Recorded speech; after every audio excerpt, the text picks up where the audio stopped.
Good Morning Business, French Tech. Il est 6h42. On avait bien fait de miser sur vous en décembre. Nicolas Sordet, président d'Afiren, qu'on retrouve avec grand plaisir 9 mois plus tard. Parce que là, vous nous annoncez ce matin en primeur l'introduction en bourse, ça sera pour le 1er octobre. Et puis alors, on vous avait laissé avec une usine dont on attendait toutes les autorisations. On vous avait reçu le lendemain d'Agnès Pannier-Runacher, je me souviens. Exactement. Est-ce que vous avez eu toutes les autorisations depuis ? Alors, on a eu toutes les autorisations. Peut-être avant de commencer, un rappel de ce que vous faites. Afiren. Ah ouais, voilà. Vous nous évitez de manger du pétrole. Voilà, exactement. on a développé une technologie qui nous permet de convertir tout ce qui est végétal, ce qu'on appelle la biomasse, dans le cas de cette première usine résidus de la sucre en qui sont faites aujourd'hui à base de pétrole, quasiment exclusivement à 99%. Voilà, donc elles ont des applications très larges. Oui, je vous donne un exemple. C'est la cosméto, par exemple. Voilà, la cosmétique, la pharma, la nourriture humaine et alimentaire. Ouais. Exactement. Donc là, c'est l'heure du petit déjeuner. Si vous mangez un toast avec du beurre, de la confiture et un jus d'orange, vous avez très forte chance de consommer nos acides. Donc ils sont partout aujourd'hui. Mais on a des fortes chances aussi de manger du pétrole ?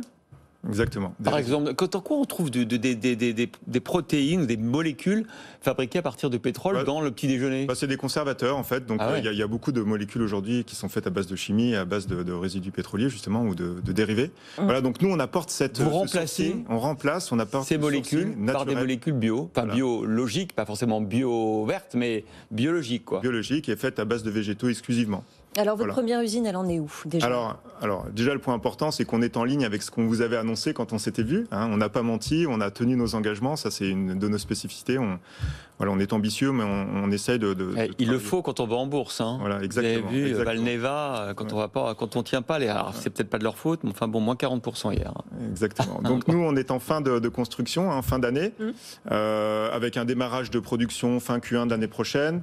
Donc en fait, cette performance pendant cette crise Covid, en fait, est assez, je pense, exceptionnelle. Donc et grâce à nos partenaires, mais surtout à l'équipe que je voulais remercier, qui a travaillé de façon assez incroyable pour la construction de cette usine. Et puis, on continue de la dérisquer. On a sécurisé l'approvisionnement en matières premières. On a prévendu 60% du chiffre d'affaires, alors que l'usine n'a pas encore démarré. Elle démarre quand ?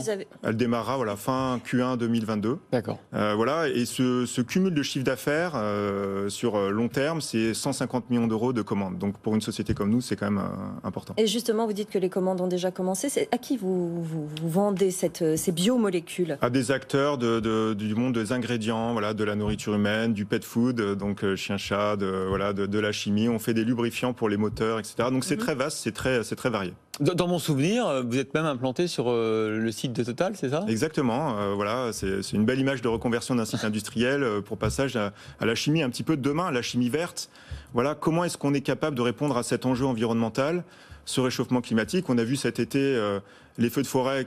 Certes, ils existaient auparavant, mais là, ils sont dans des mesures tellement importantes à cause de la sécheresse, à cause du manque d'eau. Le GIEC a publié son rapport. Il va aussi dans ce sens-là. Il faut qu'on fasse quelque chose, c'est inéluctable. Le réchauffement climatique est là, il va s'amplifier. Donc, nous, on fait partie de cette industrie de demain qui va apporter des solutions pour réduire les émissions de CO2. Et c'est vraiment la spécificité d'Afiren.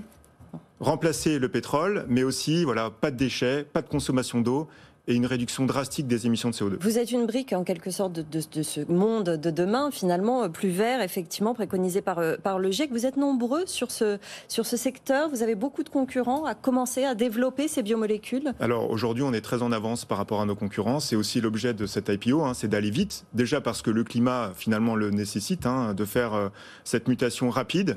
Et aussi parce qu'on veut conserver cette avance, donc avoir accès à du capital le plus rapidement possible pour construire nos nouvelles usines. Donc ça veut dire nouvelles usines, j'entends un pluriel là.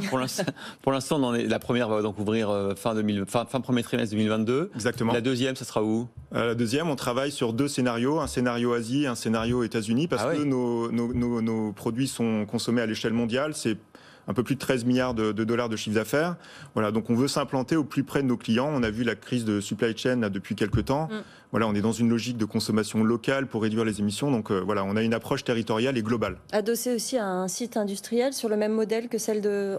ou plus proche de la matière première encore. Mais en tout cas, on a besoin effectivement des services industriels, de l'accès à l'énergie notamment. Mais en fait, c'est formidable parce que vous êtes l'illustration de ce que ce qu'on attend tous, c'est-à-dire effectivement une économie plus verte, une économie pas du recyclage, mais en tout cas quand même et puis 3, de la réindustrialisation de la France et pas avec des usines qui existent en Chine et qu'on va transférer en France, ça n'existera jamais, mais avec des nouvelles technologies, des technologies du futur où on conçoit, où on invente le procédé et où on le fabrique, notamment en France. Vous avez tout dit, je pense.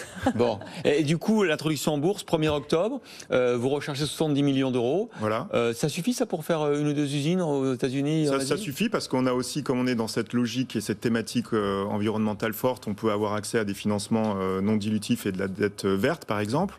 Voilà, c'est financer ces 2 usines, notre R&D, puisque c'est continuer à améliorer notre process, mais c'est aussi créer de nouveaux produits, et puis pour nous permettre d'atteindre la rentabilité. Nicolas Sordet, quand même, là tout va bien. Depuis qu'on s'est vu, là, il y a 9 mois, quelles ont été les principales difficultés que vous avez rencontrées?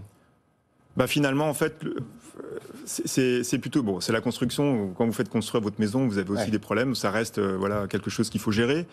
Donc, globalement, ça se passe bien.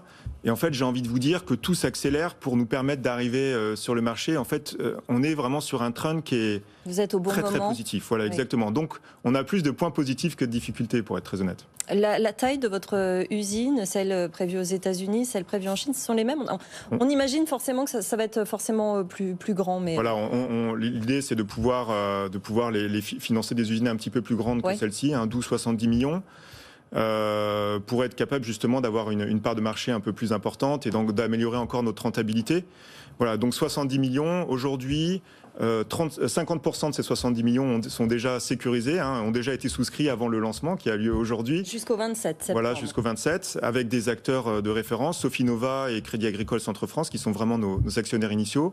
Et puis Mirova, qui est un leader dans ce type d'investissement ESG, certifié B Corp, fonds à mission, qui colle à notre thématique, plus BPI France qui nous accompagne, voilà, donc des experts qui nous connaissent, qui connaissent notre potentiel et qui seront de nature, je pense, à rassurer les futurs actionnaires de la société. Vous avez embauché combien de salariés pour l'usine? Aujourd'hui, on est une 60aine et on a encore 35-40 personnes à embaucher.